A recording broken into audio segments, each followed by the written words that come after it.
and I run the Instagram account Coconut and Bliss. So Coconut and Bliss is a health and lifestyle account that I started about 6 years ago.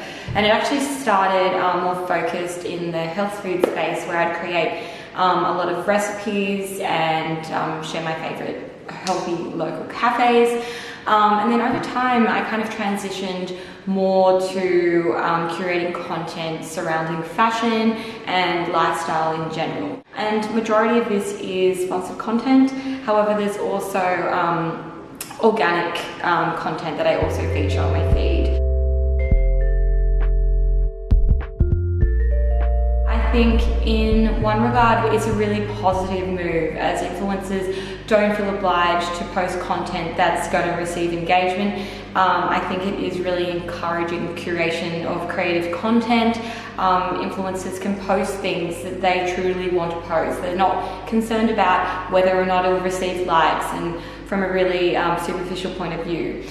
However, on the flip side, if you do think about it, the Instagram like ban on the whole has really affected engagement. People are less likely to physically like a post on Instagram and engage with it. So this on the whole has a bit of a domino effect, where influencers are actually receiving less engagement, and therefore being featured lower on the Instagram algorithm, and therefore their account is less discoverable. I often refrained from posting fashion-based shots, just because I knew that this wasn't the kind of content that really drove a high engagement rate on my account. However, now, as no one can see my likes, I'm totally happy to scatter a few of these kinds of posts throughout my feed.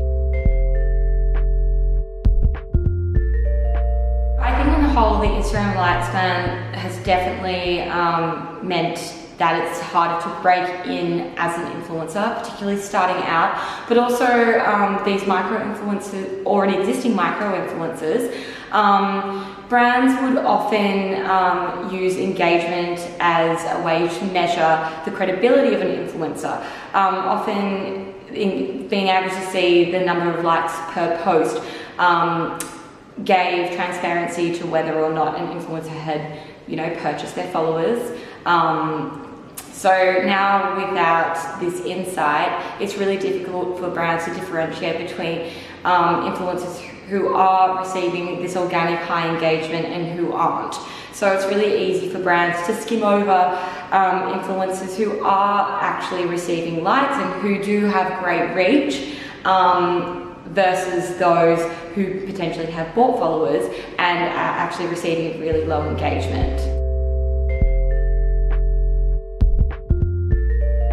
People have lost a gauge of content that's trending.